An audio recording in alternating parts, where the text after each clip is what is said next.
This is the Catholic Men's Podcast, Episode 1. So I should probably explain why I'm making this podcast. It's because I'm sick and tired of not being able to find good books that are appropriate for young Catholic men. And this is a struggle that a lot of men have because they're eager to read and they really want to hear good stories, but they don't know where to start looking, and that's especially true for converts.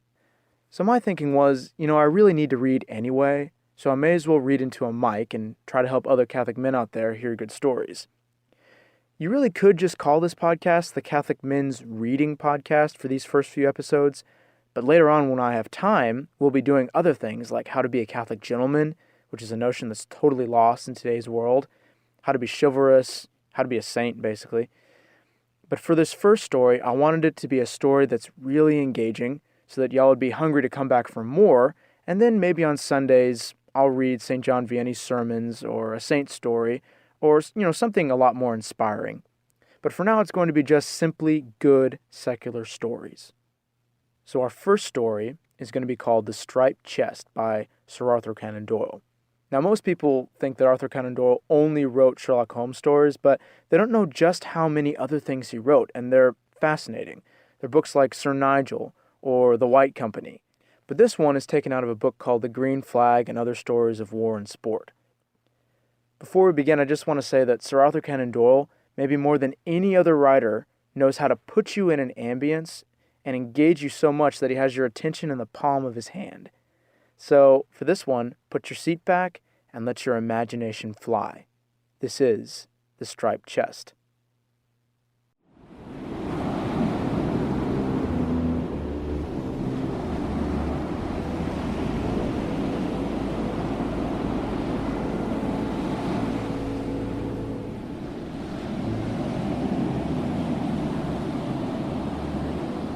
"What do you make of her, Allardyce?" I asked. My second mate was standing beside me upon the poop, with his short, thick legs astretch, for the gale had left a considerable swell behind it, and our 2 quarter-boats nearly touched the water with every roll. He steadied his glass against the mizzen shrouds, and he looked long and hard at this disconsolate stranger every time she came reeling up onto the crest of a roller and hung balanced for a few seconds before swooping down upon the other side. She lay so low in the water that I could only catch an occasional glimpse of a pea-green line of bulwark. She was a brig, but her mainmast had been snapped short off some 10 feet above the deck, and no effort seemed to have been made to cut away the wreckage, which floated, sails and yards, like the broken wing of a wounded gull upon the water beside her. The foremast was still standing, but the foretopsail was flying loose, and the headsails were streaming out in long pennons in front of her. Never have I seen a vessel which appeared to have gone through a rougher handling. But we could not be surprised at that, for there had been times during the last 3 days when it was a question whether our own bark would ever see land again. For 36 hours, we had kept her nose to it, and if the Mary Sinclair had not been as good a seaboat as ever left the Clyde, we could not have gone through. And yet here we were at the end of it, with the loss only of our gig and of part of the starboard bulwark. It did not astonish us, however, when the smother had cleared away, to find that others had been less lucky, and that this mutilated brig, staggering about upon a blue sea and under a cloudless sky, had been left like a blinded man after a lightning flash, to tell of the terror which is past. Allardyce, who was a slow and methodical Scotchman, stared long and hard at the little craft, while our seamen lined the bulwark or clustered upon the 4 shrouds to have a view of the stranger. In latitude 20 degrees and longitude 10 degrees, which were about our bearings, one becomes a little curious as to whom one meets, for one has left the main lines of Atlantic commerce to the north. For 10 days, we had been sailing over a solitary sea. "She's derelict, I'm thinking," said the second mate. I had come to the same conclusion, for I could see no sign of life upon her deck, and there was no answer to the friendly wavings from our seamen. The crew had probably deserted her, under the impression that she was about to founder. "She can't last long," continued Allardyce, in his measured way. "She may put her nose down and her tail up any minute. The water's lipping up over the edge of her rail." "What's her flag?" I asked. "I'm trying to make out. It's got all twisted and tangled with the halyards. Yes, I've got it now, clear enough. It's the Brazilian flag, but it's wrong side up." She had hoisted a signal of distress then, before her people had abandoned her. Perhaps they had only just gone. I took the mate's glass and looked round over the tumultuous face of the deep blue Atlantic, still veined and starred with white lines and spoutings of foam. But nowhere could I see anything human beyond ourselves. "There may be living men aboard," said I. "There may be salvage," muttered the second mate. "Then we will run down upon her lee side and lie to." We were not more than 100 yards from her when we swung a foreyard back, and there we were, the bark and the brig, ducking and bowing like two clowns in a dance. "Drop one of the quarter boats," I said. "Take 4 men, Mr. Allardyce, and see what you can learn of her." But just at that moment, my first officer, Mr. Armstrong, came on deck, for 7 bells had struck, and it was but a few minutes off his watch. It would interest me to go myself to this abandoned vessel, and to see what there might be aboard of her. So with a word to Armstrong, I swung myself over the side, slipped down the falls, and took my place in the sheets of the boat. It was but a little distance, but it took some time to traverse, and so heavy was the roll that often, when we were in the trough of the sea, we could not see either the bark which we had left or the brig which we were approaching. The sinking sun did not penetrate down there, and it was cold and dark in the hollows of the waves, but each passing billow heaved us up into the warmth and sunshine once more. At each of these moments, as we hung upon a white-capped ridge between the 2 dark valleys, I caught a glimpse of the long pea-green line and the nodding foremast of the brig, and I steered so as to come round by her stern, so that we might determine which was the best way of boarding her. As we passed her, we saw the name Nossa Senhora de Vitoria painted across her dripping counter. "The weather side, sir," said the second mate. "Stand by with the boat-hook, carpenter." An instant later we had jumped over the bulwarks, which were hardly higher than our boat, and found ourselves upon the deck of the abandoned vessel. Our first thought was to provide for our own safety in case, as seemed very probable, the vessel should settle down beneath our feet. With this object, 2 of our men held on to the painter of the boat and fended her off from the vessel's side, so that she might be ready in case we had to make a hurried retreat.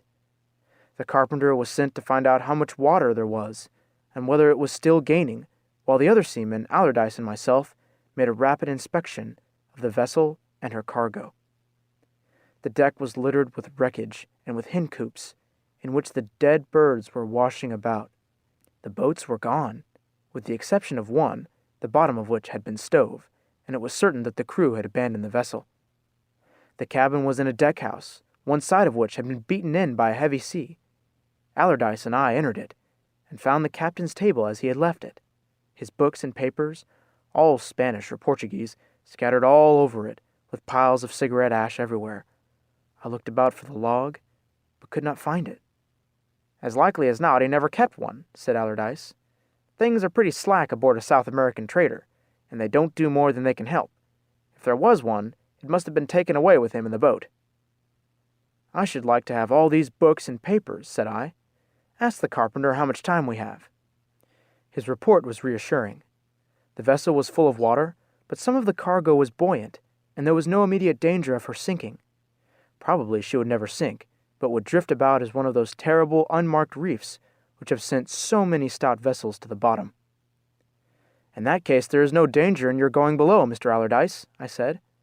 "See what you can make of her, and find out how much of her cargo may be saved. I'll look through these papers while you're gone." The bills of lading and some notes and letters which lay upon the desk sufficed to inform me that the Brazilian brig Nossa Senhora da Vitoria had cleared from Bahia a month before. The name of the captain was Teixeira, but there was no record as to the number of the crew. She was bound for London, and a glance at the bills of lading was sufficient to show me that we were not likely to profit much in the way of salvage. Her cargo consisted of nuts, ginger, and wood, the latter in the shape of great logs of valuable tropical growths. It was these, no doubt, which had prevented the ill-fated vessel from going to the bottom, but they were of such a size as to make it impossible for us to extract them. Besides these, there were a few fancy goods, such as a number of ornamental birds for millinery purposes, and 100 cases of preserved fruits. And then, as I turned over the papers, I came upon a short note in English, which arrested my attention. "It is requested," said the note, "that the various old Spanish and Indian curiosities which come out of the Santarem collection and which are consigned to the Prontfoot and Newman of Oxford Street, London, should be put in some place where there may be no danger of these very valuable and unique articles being injured or tampered with. This applies most particularly to the treasure chest of Don Ramirez de la Riera, which must on no account be placed where anyone can get it. The treasure chest of Don Ramirez? Unique and valuable articles? Here was a chance of salvage after all.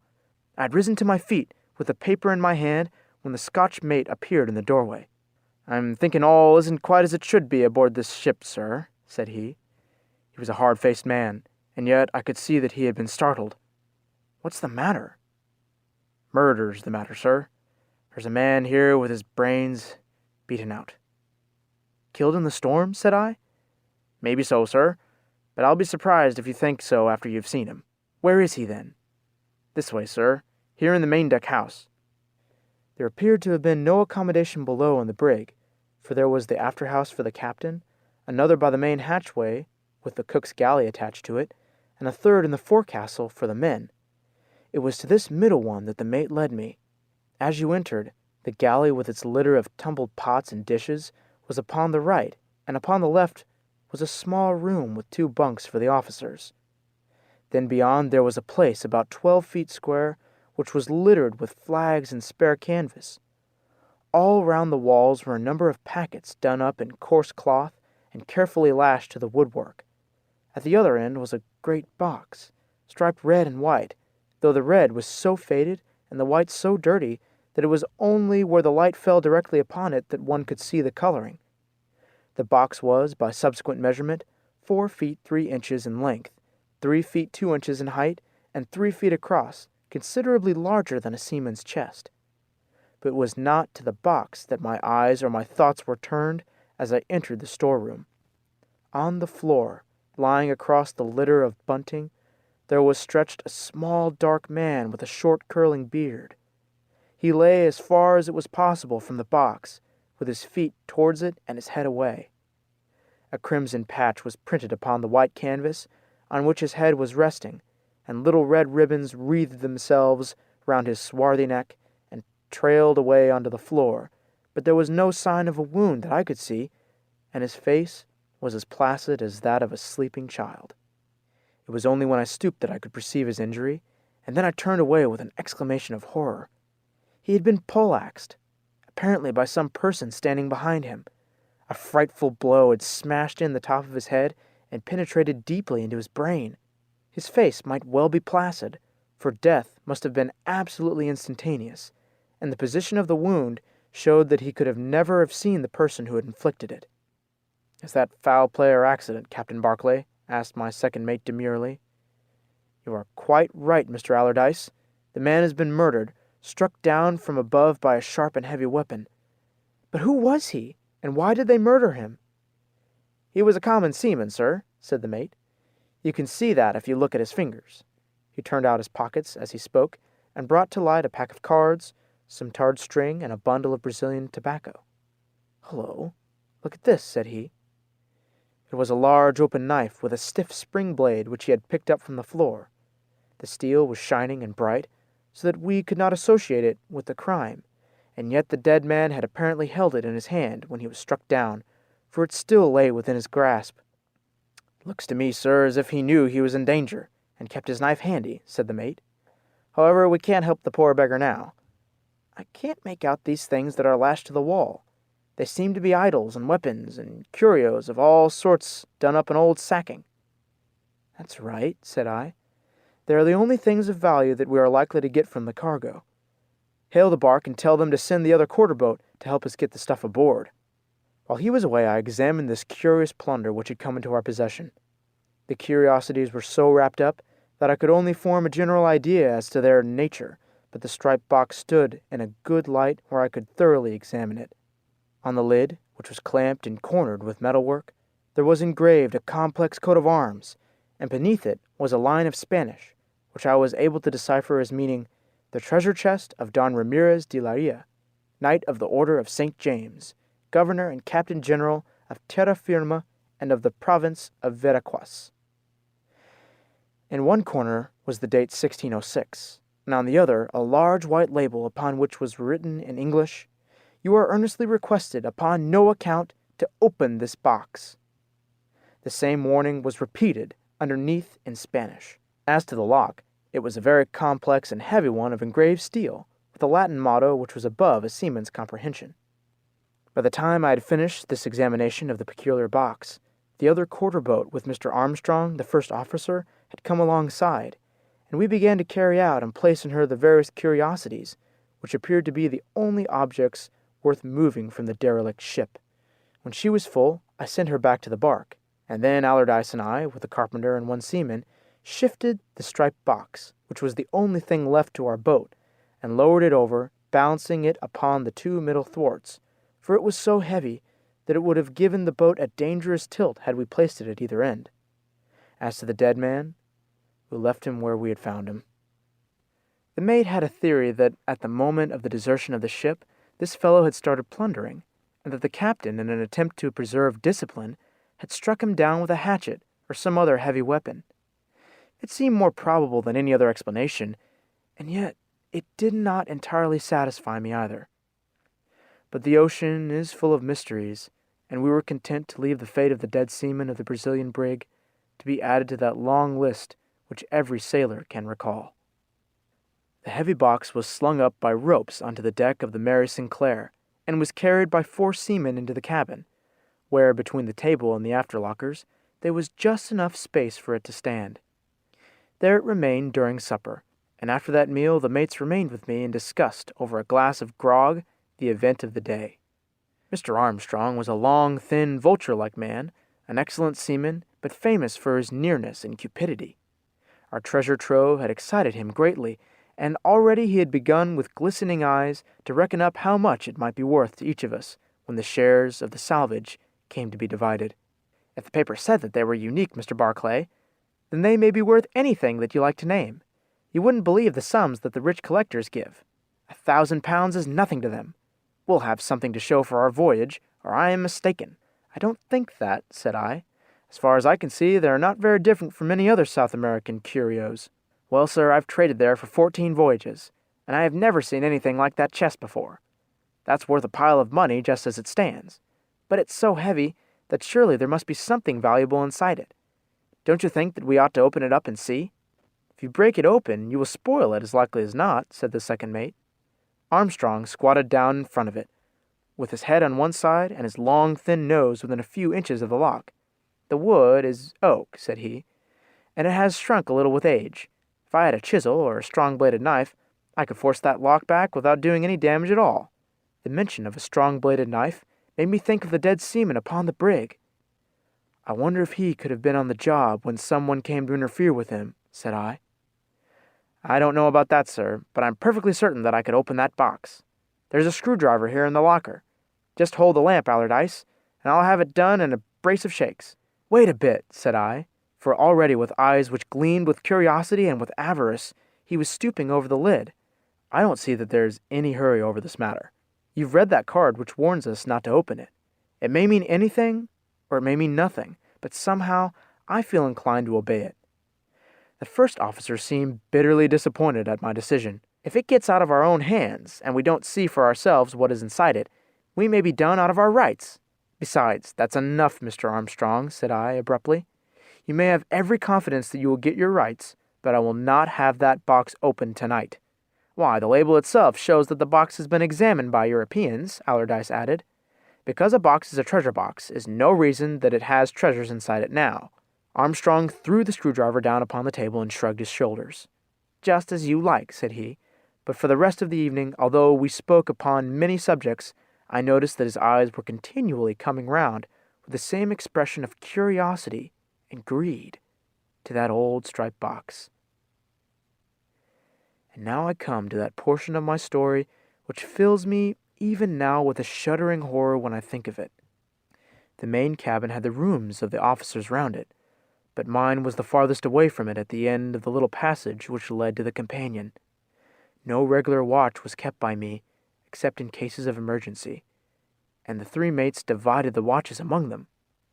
Armstrong had the middle watch, which ends at 4 in the morning, and he was relieved by Allardyce. For my part, I've always been one of the soundest of sleepers, and it's rare for anything less than a hand upon my shoulder to arouse me. And yet I was aroused that night, or rather in the early gray of the morning. It was just 4:30 by my chronometer, when something caused me to sit up in my berth, wide awake and with every nerve tingling. It was a sound of some sort, a crash with a human cry at the end of it, which still jarred upon my ears. I sat listening, but all was now silent. And yet it could have not been my imagination, that hideous cry, for the echo of it still rang in my head, and it seemed to have come from some place quite close to me. I sprang from my bunk, and pulling on some clothes, I made my way into the cabin. At first, I saw nothing unusual there.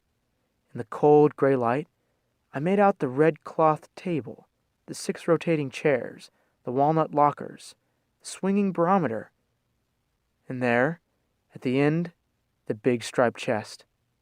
I was turning away with the intention of going upon deck and asking the second mate if he had heard anything, when my eyes fell suddenly upon something which projected from under the table. It was the leg of a man, a leg with a long sea boot upon it. I stooped, and there was a figure sprawling upon his face, his arms thrown forward and his body twisted. One glance told me that it was Armstrong, the first officer, and a second that he was a dead man. For a few moments I stood gasping. Then I rushed onto the deck, called Allardyce to my assistance, and came back with him into the cabin. Together we pulled the unfortunate fellow from under the table, and as we looked at his dripping head, we exchanged glances, and I do not know which was the paler of the two. "The same as the Spanish sailor," said I. "The very same? God preserve us! It's that infernal chest. Look at Armstrong's hand." He held up the mate's right hand, and there was the screwdriver which he had wished to use the night before. "He's been at the chest, sir. He knew that I was on the deck and you asleep. He knelt down in front of it and pushed the lock back with that tool. Then something happened to him, and he cried out so that you heard him." "Allardyce," I whispered. "What could have happened to him?" The second mate put his hand upon my sleeve and drew me into his cabin. "We can talk here, sir, and we don't know who may be listening to us in there. What do you suppose is inside that box, Captain Barclay? I give you my word, Allardyce, that I have no idea. Well, I can only find one theory which will fit all the facts. Look at the size of the box. Look at all the carving and metalwork which may conceal any number of holes. Look at the weight of it. It took 4 men to carry it. On top of that, remember that 2 men had tried to open it, and both had come to their end through it. Now, sir, what can it mean except one thing?" "You mean there's a man in it?" "Of course there's a man in it. You know how it is in these South American states, sir. A man may be a president one week and hunted like a dog the next. My idea is there's some fellow hiding in there who is armed and desperate and who will fight to the death before he is taken." "But his food and drink?" "It's a roomy chest, sir, and he may have had some provisions stowed away. As to his drink, he had a friend among the crew upon the brig who saw that he had what he needed." "You think, then, that the label asking people not to open the box was simply written in his interest?" "Yes, sir, that's my idea. Have you any other way of explaining the facts?" I had to confess that I had not. "The question is, what are we to do?" I asked. "The man's a dangerous ruffian who sticks at nothing. I'm thinking it wouldn't be a bad thing to put a rope round the chest and tow it alongside for half an hour. Then we could open it up at our ease. Or if we just tied the box up and kept him from getting any water, maybe that would do as well. Or the carpenter could put a coat of varnish over it and stop all the blowholes." "Come, Allardyce," said I angrily. "You don't seriously mean to say that a whole ship's company are going to be terrorized by a single man in a box? If he's there, I'll engage to fetch him out." I went to my room and came back with my revolver in my hand. "Now, Allardyce," said I, "do you open the lock, and I'll stand on guard." "For God's sake, think what you are doing, sir," cried the mate. 2 men have lost their lives over it, and the blood of one not yet dry upon the carpet. The more reason why we should revenge him." "Well, sir, at least let me call the carpenter. 3 are better than 2, and he is a good stout man." He went off in search of him, and I was left alone with the striped chest in the cabin. I don't think that I'm a nervous man, but I kept the table between me and this solid old relic of the Spanish Main. In the growing light of the morning, the red and white striping was beginning to appear, and the curious scrolls and wreaths of metal and carving which showed the loving pains which cunning craftsmen had expended upon it. Presently the carpenter and the mate came back together, the former with a hammer in his hand.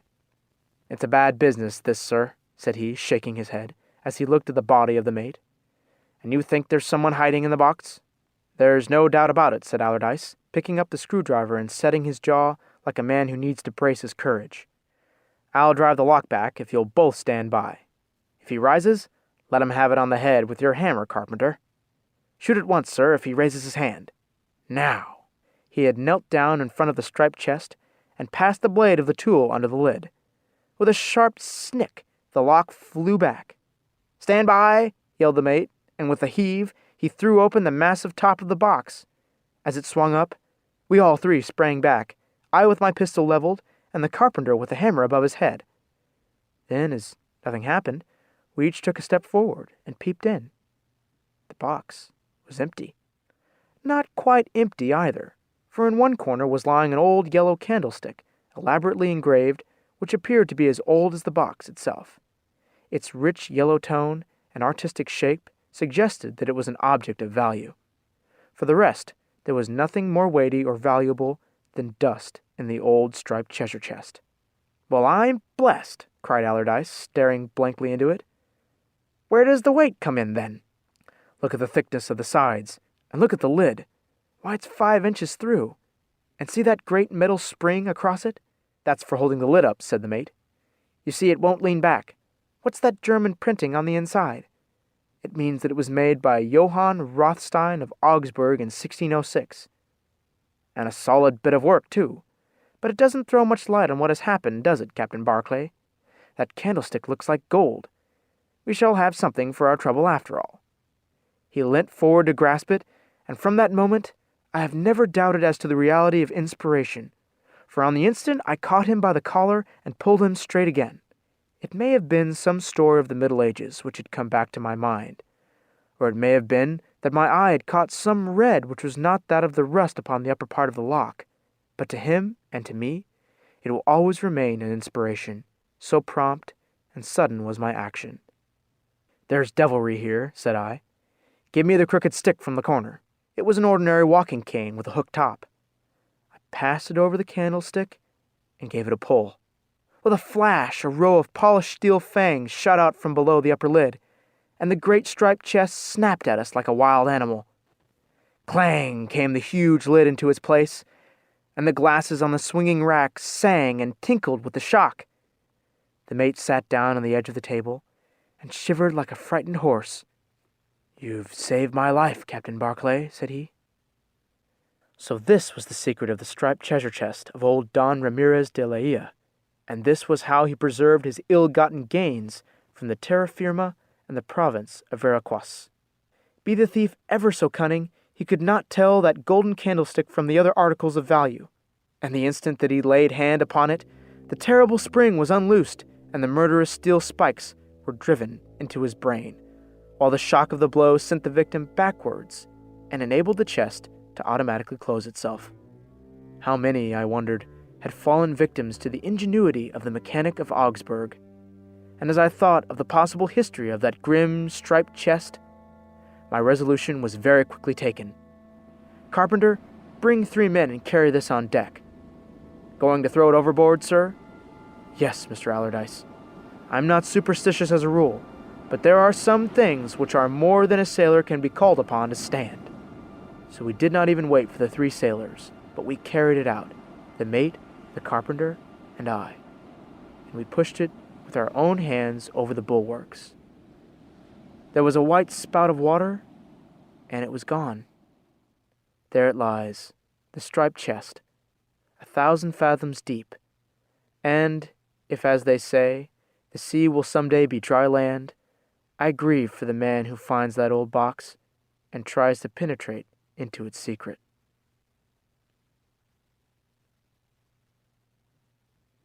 The end of The Striped Chest. Hope you enjoyed it, and I hope you'll come back for more. God bless.